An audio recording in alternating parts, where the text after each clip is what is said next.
Oh! Timed out on me last time. Oh, did it? Oh, Sleep. it's bound to now.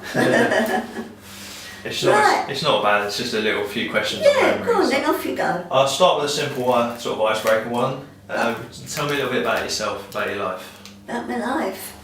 Well, I was born in 1932. Then the war broke out. And, then my dad was an air raid warden, and the bomb dropped on our house and he had to dig my mum and myself out. But I was still holding the box of chocolates that he'd given me. I wouldn't let them go. Bombed out about 3 or 4 times. Lost our house and everything in it. Childhood, up until the war, lovely. Then, I don't think I was frightened, because I had my grandparents near me, and Dad was there until he got called up, and then he went away for 8 years. I can say I didn't have a bad childhood. It was lovely, apart from the war, but we didn't really understand it, I don't think. Our main object during the day was going around collecting up shrapnels. We used to love doing that. Yeah, that's about it. Then I got married when I was 21 and brought up 2 girls. Okay. What's your most prominent memory? Prominent memory? Oh dear. Well, the one that keeps coming back to my mind is my dad digging us out. We was in a cupboard under the stairs. The whole house was demolished, but my dad had always said, you get under the stairs and they'll stand up. And that's where we was, and I was still eating the box of chocolates that he'd given me.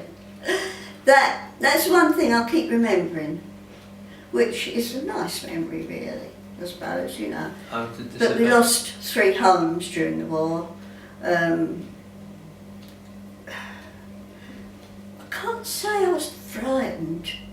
I don't think children were frightened in those days. We took it as, you know, had my grandparents just up the road, and I do remember one time when the bomb dropped in the garden and the house tilted over and I was running up the road. I don't know why children do that, but if they're frightened they run. And my granddad caught me. He was just running down because he'd seen the bomb come down, and he was just running down and he caught me. And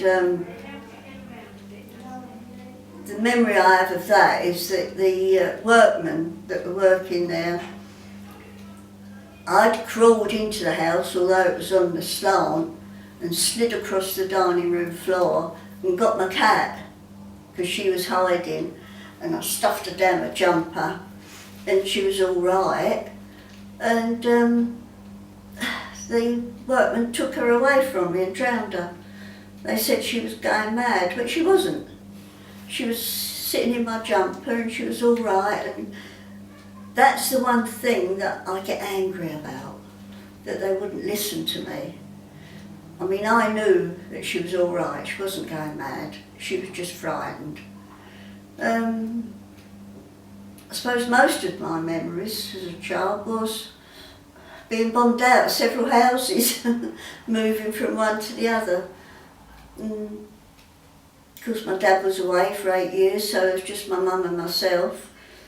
And that's all the memories I have, of these getting settled in houses and then losing the lot again, and having to have furniture that the government gave us, like fold-up chairs and things like that, yeah. But I can't say I was unhappy, and I wasn't really frightened. Except the only time I was frightened was when we was in our air raid shelter, and it was a brick shelter in the garden. We come in this end, and the factory workers come in that end. And they shouted out that this bomb was going to land, and Mum and I managed to get in, but a lot of the shop workers didn't, and they were blown to bits just outside the door. And I remember my mum holding on to me, and the blast just went through your chest, you know. And I thought it'd be sucked out, but it went in, sort of thing. Can't say I was frightened though. It was just something that happened. You know, you expected all this stuff to happen. And then we moved to another house and got bombed out of there. But I can't ever remember being unhappy. I think people were nicer during the war. You know, as you're going along the road, hello, how are you? You know, you're all so pleased to be alive. Nowadays, you can walk along the road and nobody, or get into a shop, nobody will talk to you. But in those days, we did, because you never know if you're going to be alive the next day. So, you know, everyone was friendly and happy and thought, right, make the most of today, you don't know what tomorrow's going to bring. Yeah.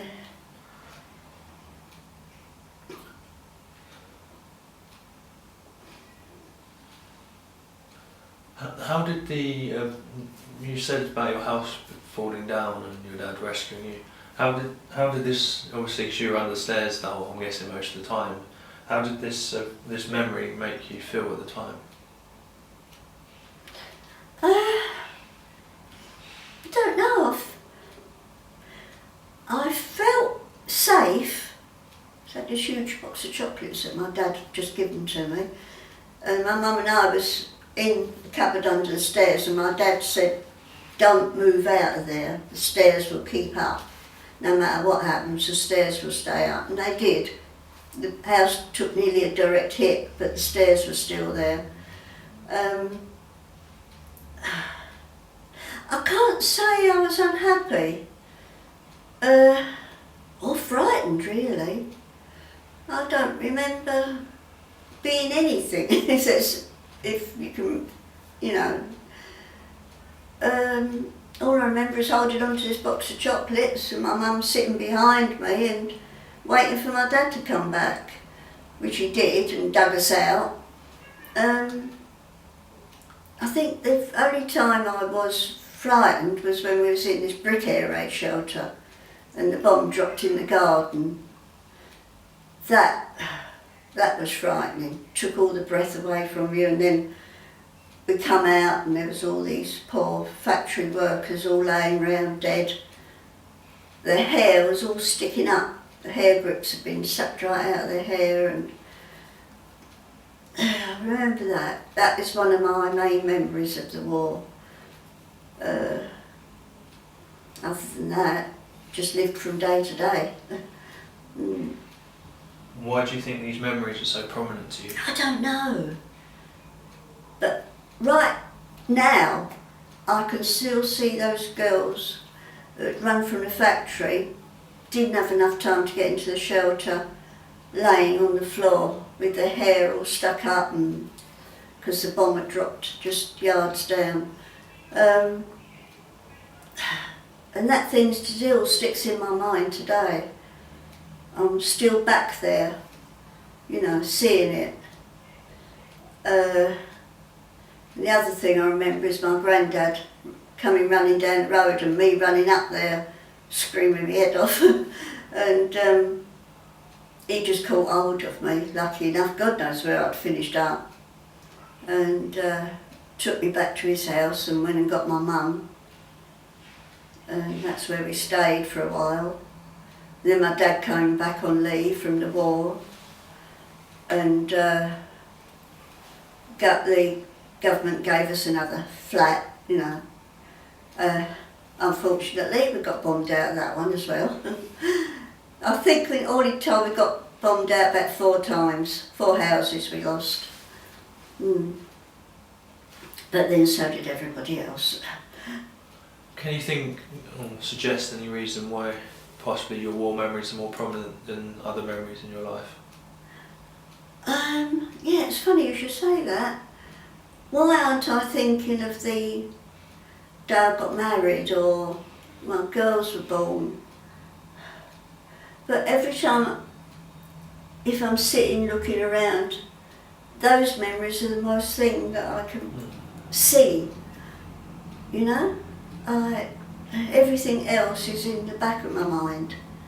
But they are the thing that's in the, and I can remember, you know, I can just see it all the time. I don't know why. Whether I was frightened or those memories just won't go away, I don't know. Perhaps they're going to stay there forever. Yeah. It's one thing I always think to myself, oh, I don't want my daughters to go through that, you know. Never want them to go through a war like that. Well, there won't be one like that anyway. But it's, and hearing those bombs coming over, all the time they was making a noise, all right, we're okay, but when the noise stopped, that's when you start trembling and think, where's it going to land? And the air raid warden up on the roof would shout out, it's coming down so and so and so and so, and you'd all take a dive for it. But, and another memory is my aunt and my mum trying to kill a chicken to eat, because we didn't have any men during the war. And my aunt was one side of the fence, my mum was the other, trying to entice the poor old chicken to put its head out. You know, she's giving it something to eat. And when it did, she chopped its head off. And of course, we're looking at this headless chicken running around the garden. Should have been frightened, but we weren't. My cousin and I were going, oh, headless chicken running around the garden. But that's the thing you had to do in those days. Women had to take over, didn't they? Now, my mum worked in a munitions factory,